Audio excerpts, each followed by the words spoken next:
So welcome, both of you, to the first ever Deliver Digital Speed Round. We've never done this before. We've done very little prep, maybe a couple questions beforehand. The rules are simple. I'm going to ask you a super easy question. We're going to give you about 15 seconds to write down the answer. Okay. And when I say 1, 2, 3, reveal, we're going to reveal them. And are we revealing to you or to the camera? You're going to reveal to the camera. Okay. So the camera's right in front of us here. Okay. So you're actually going to reveal to the camera in front.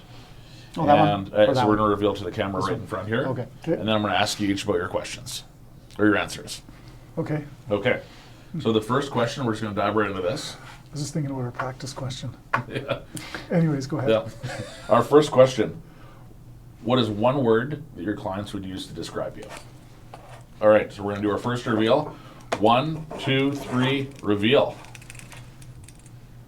Oh, trust. Okay, so I recognize a flaw in this plan, which I can't see either of your answers.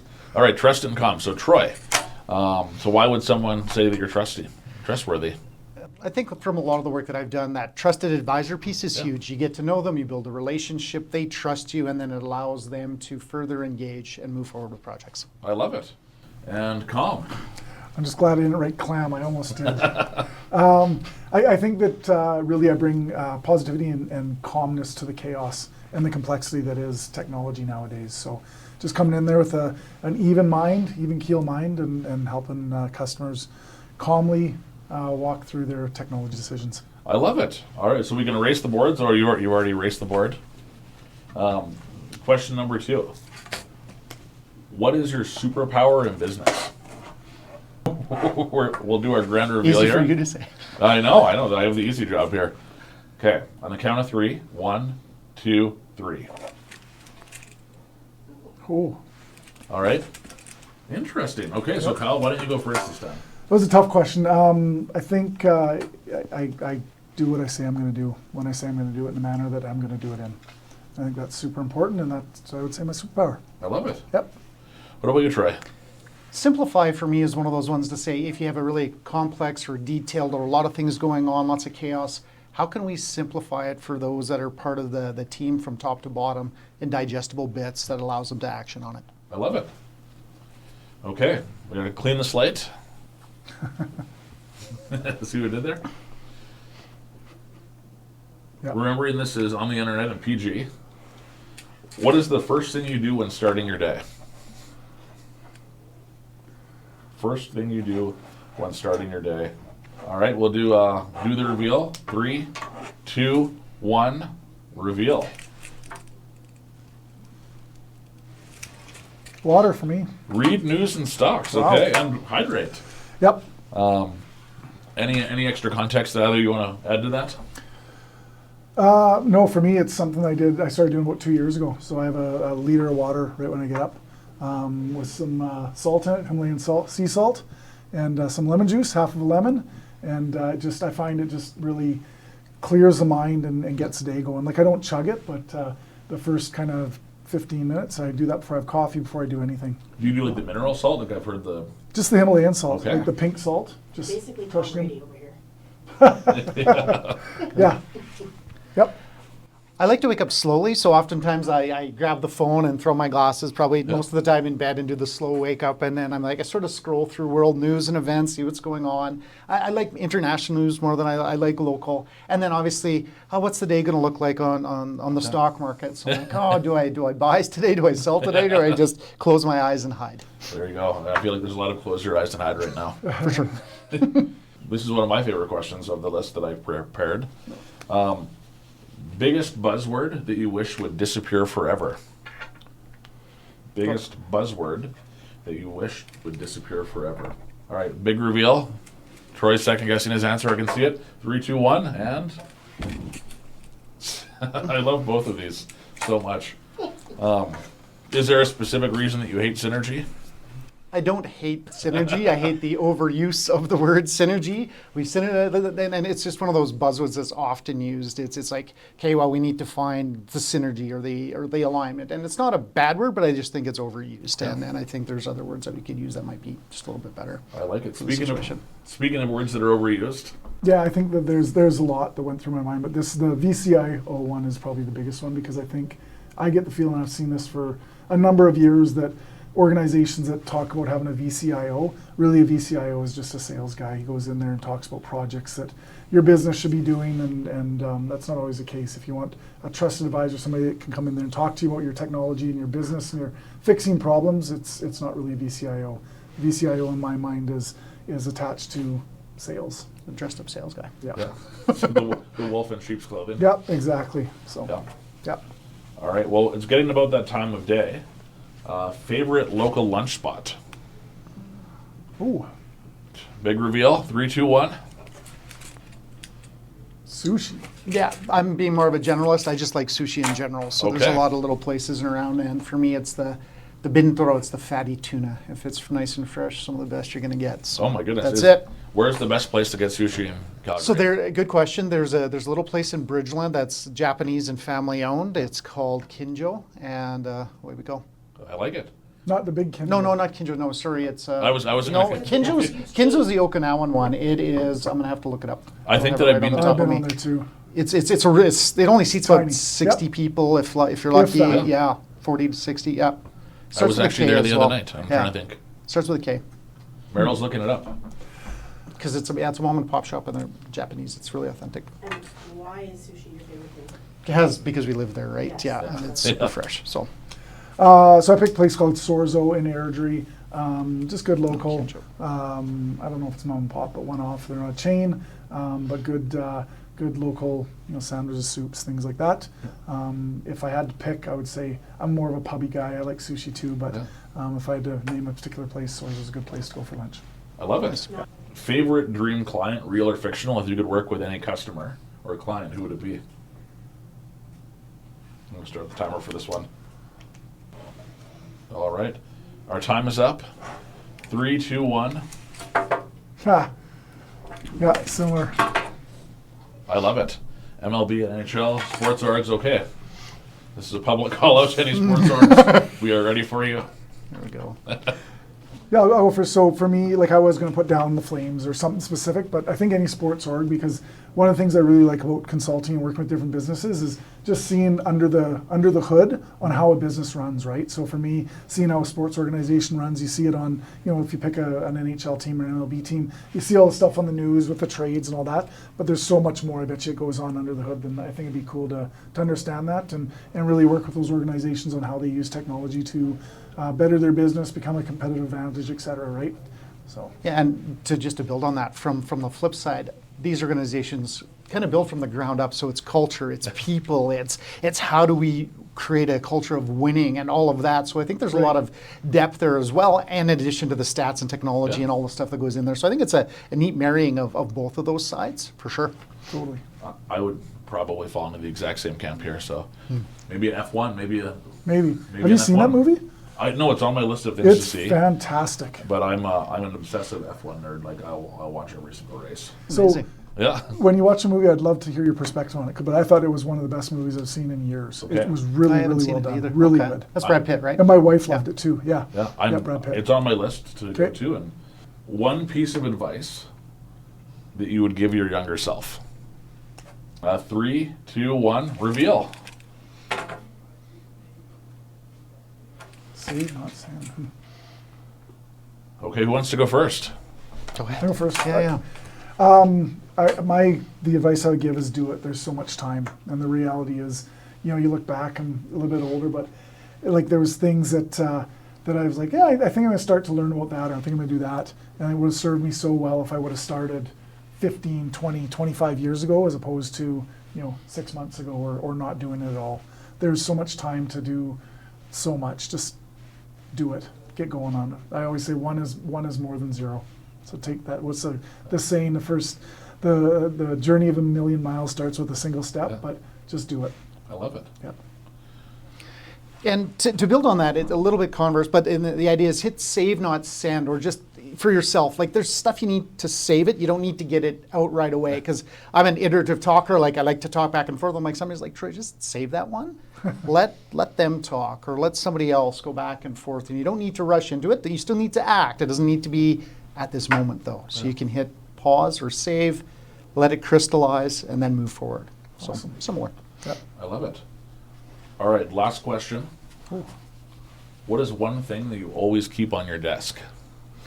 Yeah, it's a sneak peek there, and I started chuckling. All right, 3, 2, 1, reveal. All right. Yep. So, any baseball in general? I've got a baseball I got at a game several years ago, and it helps me think. So it's that fidget Tactile, spinner yeah. kind of tactileness. So even if I'm walking around talking to somebody, got the headphones in, I usually carry the baseball and I'm spinning it in my fingers or tossing it around or moving it back and forth. So it just helps me clarify thought. Nice. For me, it's water. Again, we have those 1 liter mason jars. I probably have about 5 or 6 of those a day, so it's always got water on the go. So I learned that you're incredibly well hydrated. When you drink as much beer as I do, you have to drink water sometimes too. So Yeah. it balances out. So this wasn't on the script, but Meryl threw it out there. Do either of you want to surprise me with a question, or we're good to go? I'll ask you a question if that works. Yeah. So when I like to facilitate and get started with people, I'm like, tell me one of the 4 C's: favorite color, car, cuisine, or country. So choose one and tell me about it. Color, car, cuisine, or country. Yeah. So just something that pops into your mind, just sort of free flow Okay. association, and throw it out there. So favorite cuisine would probably be Italian. It's a toss-up. I lived overseas for a long time, so Asian cuisine would be up there. But I feel like Italian for a couple of reasons. One, I love the kind of ritual around eating. Like I feel like there's so much go-ness. And an ingredient in cooking that everyone always forgets about is time. And so we make our own dough, we make our own pizza, Excellent. and there's an ingredient that I've learned that you can't, you can add more yeast, and it speeds up the fermentation process, but it tastes different. And so in order to actually get something taste the way that you want it to, time is an actual ingredient, and I think that art of patience and that art of ritual is something that I love around specifically Italian cooking there. Awesome. Thank you. I love it. Thank you. Cool. Great question. Kyle, you're up. A pretty simple one. Okay. So you've been in Calgary for a while? 20 years. 20 years, same as me. What's your favorite season here and why? The very brief summer. I think that my favorite season is actually fall because I love pumpkin spice lattes. And I'm just joking. Was the look of disappointment that bad? It's like, oh my God. Okay, new question. Spice latte and his swazer in the fall. That's a capital J Yeah. for judgment.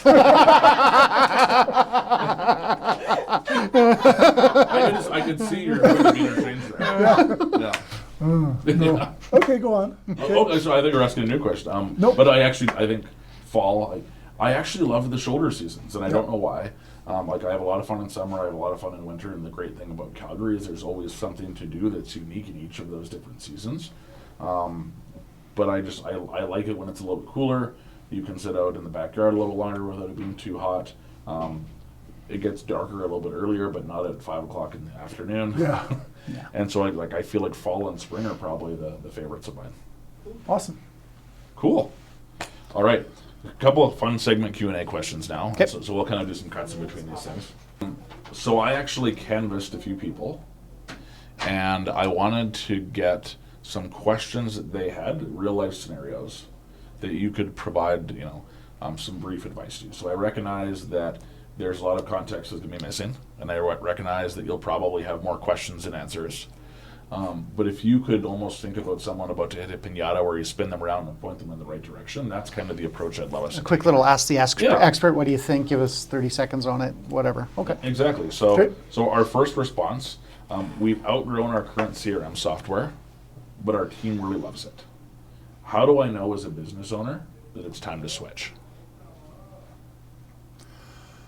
I would say if it's not serving your needs anymore. If there's features and things that CRM isn't able to provide you and provide your business, whether that's growth or whether that's whatever it may be, then it's time to switch, and it's time to have conversations with your employees, and hopefully those employees are aligned to the things that are important to your business. Perfect. What about you, Troy? So just quickly scribbling Yeah, notes I while can- Kyle was talking, but I think, as you sort of said, when is it no longer functioning? Is it taking too much time or too much energy, or is there downtime, or is it not spitting out the KPIs or the information that you want to base your decisions on? Because we all know like business is based on making informed decisions. So if you're unable to make those informed decisions in a speedy time frame, it's no longer serving its purpose. I love it. I feel like this one might be right up your alley, Kyle. But we're looking for a new managed service provider. And we have two vendors that we really like. They're both seem to be pitching the exact same feature set and the exact same offering. How can I make a difference between two of these organizations, and what's the actual tiebreaker? The tiebreaker would be relationship and cultural fit, cultural match, Yep. right? So take a look at those MSPs and try to understand how they would fit culturally, your culture within your business. That would be the tiebreaker for me. Perfect. Yep. Very much agree. To me, I just wrote down it's a customer service model. And like at the end of the day, if all things being equal technologically, how are you then building that relationship with me, extending, rewarding, all of those different things, and that customer service piece to get you into the selection. I love it. I feel like I might have levered this one a little bit towards you. Oh, is someone knocking on the door there? That's Layla. Oh my goodness. All right. I'm getting frustrated that our team isn't adopting technology as fast as they could. What are some of the things that we can do to build a more innovative technology culture within our organization? Really good question. I like the idea of like a shared knowledge. So the idea is you learn something, I learn something. Is there a way that we can create either a best practices or a shared library or a website to say that, yeah, we've got all the basic training, but then there's stuff that we do every day that's a little bit special or unique to us that we use the technology for, and how do we create a community best practice? To me, I think that's something that can add a lot of value and up engagement. So community best practices. Fantastic. Yeah, that's awesome. And just to tag on to that, it's really got to be from the top down, right? So if your leaders aren't buying into that community of training and community of learning, and they're doing something totally different, it's not going to happen. So it's got to be from the top down. Perfect. So I've anonymized this one a tiny bit, but a big name brand is pitching us right now for a set of technology services. Very vague. But we also have a smaller vendor that we really like who seems hungrier. Who should get the deal? All technology similar, all the same? Yeah, I guess or can't we'll- ask those questions. Yeah, we'll call it kind of apples to apples.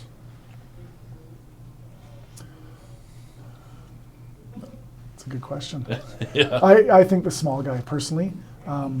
Obviously there's a lot of follow-up questions, a lot of things to ask around where your business is going, what would make sense. But the reality is lots of times you'd rather be a bigger fish in a smaller sea than a small fish in a big sea. And you see that with technology, big technology players get in the door and then it's like they just get their check and you're moved on, right? I think that there'd be a lot more relationship, customer support, all that sort of stuff with the small, eager guy. Fantastic. Yeah, I totally agree. I think the smaller guy is going to be hungry, so he's more apt to partner with you rather than do to you in that sort of sense of the word. And then they're going to customize, they're going to bend over the backwards. They're going to ask you for that testimonial, or do you know other people in your network? And they're trying to grow, whereas sometimes when they get to the top, there's that complacency, or like, this is it. This is what you get. They've arrived. Yeah. Yeah. That makes sense. All right, so last question. This actually comes from one of our neighbors. Okay. Our sales team is super interested in using AI, but our senior leadership team is actually holding us back. I know it could help our customers out if we use that technology. How can I convince them as a salesperson in our organization to be able to open their eyes to what AI can do for them? I would say do it on a trial basis. So select one or two people, get into it, use it, trial it, and then you bring the rounded out business case. So you bring the study business case, say this is the business case, and then you get somebody to champion it and trial it within the organization, and then you can say, well, this is the output. This person was 20% more effective in sales closing, or they were able to do 50 more calls, or whatever the output is. Yeah. Exactly. Show the ROI, show a business case, start with a trial, get them using it.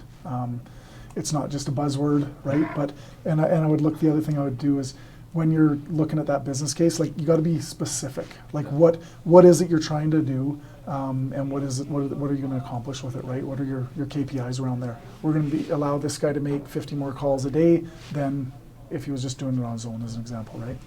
Fantastic. Well, that concludes our first ever Deliver Digital Speed Round. Thank you so much for being brave Thank you. participants here, and hopefully we had some fun. No problem. It's great. was. Thank you so Fun. much. Thanks, Keith. Thanks. Cheers.